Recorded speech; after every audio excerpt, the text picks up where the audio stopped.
सुप्रभात प्यारे बच्चों। आज आप सभी लोग हिंदी में वाक्य का जो अंतिम पद है, इस अंतिम पद के विषय में आप सभी लोग अध्ययन करेंगे। जो आपका संकेत बिंदु है थल थल से पहचान, जो आपका शब्द अर्थ है थल थल का जो अर्थ होता है वह सर्वत्र होता है, और साहिब शब्द का जो अर्थ होता है वह ईश्वर होता है। तो जो आपका पद है थल थल में बसता है शिव ही, भेद न कर क्या हिंदू मुसलमान। ज्ञानी है तो स्वयं को जान, वही है साहिब से पहचान। ज्ञानी व्यक्ति, ज्ञानी कौन है? जो व्यक्ति स्वयं को जान लेता है, जो व्यक्ति स्वयं को पहचान लेता है, वह व्यक्ति ज्ञानी है। जो व्यक्ति इस बात को जान लेता है कि परमात्मा का जो अंश है हमारे हृदय में आत्मा के रूप में है, जो व्यक्ति इस बात को जान लेता है वह व्यक्ति ज्ञानी है। तो आपका प्रसंग है, प्रस्तुत वाक्य में कवित्री कहती है कि एक मनुष्यता और स्वयं मनुष्य के भीतर परमात्मा का निवास है। आपका भावार्थ है, जल हो या स्थल सर्वत्र थल थल में बसता है शिव ही, भेद न कर क्या हिंदू मुसलमान।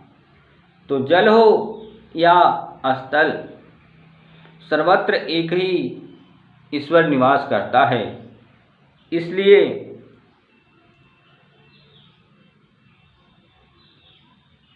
उसकी बनाई अर्थात ईश्वर की, उसकी बनाई सृष्टि में हिंदू और मुसलमान में भेद नहीं करना चाहिए।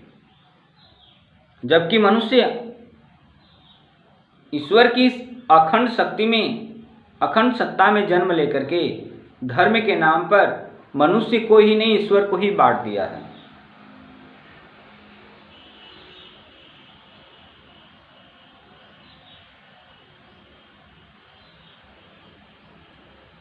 वस्तुतः हिंदू और मुसलमान दोनों एक हैं, उन दोनों की मनुष्यता भी एक है।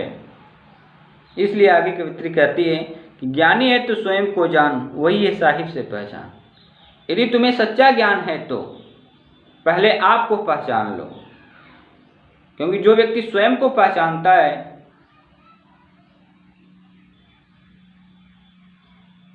उसकी जो दृष्टि होती है वह सभी मनुष्य के लिए एक होती है।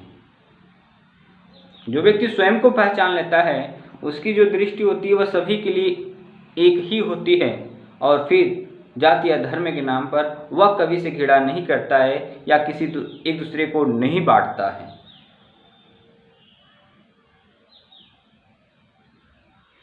तो कवित्री कहती है, यदि तुम्हें सच्चा ज्ञान है तो अपने आप को पहचानो, तुम्हारे भीतर ही ईश्वर निवास करता है, उसे जान लो, उसे समझ लो। तो जो आपका काव्य सौंदर्य है कि इस वाक्य में कवित्री ने ईश्वर को सर्वव्यापी बताया है कि ईश्वर सब जगह निवास करता है। दूसरा बिंदु है कि हिंदू और मुसलमान को समभाव अर्थात समानता का भाव रखने के लिए कवित्री ने प्रेरित किया है। क्यों? क्योंकि हम मनुष्य एक दूसरे से अलग नहीं हैं, हमारी मनुष्यता भी एक है, हमारी मनुष्यता भी एक है, परंतु अज्ञानता के कारण हम मनुष्य जाति और धर्म के नाम पर एक दूसरे से घृणा करते हैं। अज्ञानता कर जाति और धर्म के नाम पर एक दूसरे को बांट देते हैं, क्योंकि जब तक व्यक्ति स्वयं को नहीं पहचानेगा, स्वयं को नहीं जान लेगा, तब तक वह ईश्वर की अखंड शक्ति को नहीं पहचान पाता। इसलिए आत्मज्ञान ही सच्चा ज्ञान है, आत्मज्ञान ही सच्चा ज्ञान है। अगला बिंदु है आत्मविश्लेषण पर बल दिया गया है।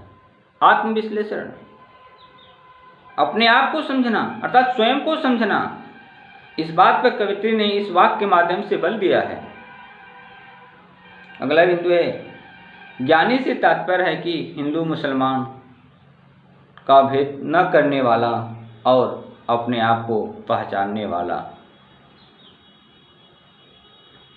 तो इस तरह से यह जो आपका वाक्य हुआ, इस वाक्य का जो भावार्थ आज समाप्त हुआ, इसका जो प्रश्न अभ्यास मैं अगले दिन आप सभी लोगों को भेजूंगा, इसलिए गहराई के साथ आप अध्ययन कीजिएगा एवं काफ़ी क्लीनिक शब्दों के साथ। धन्यवाद।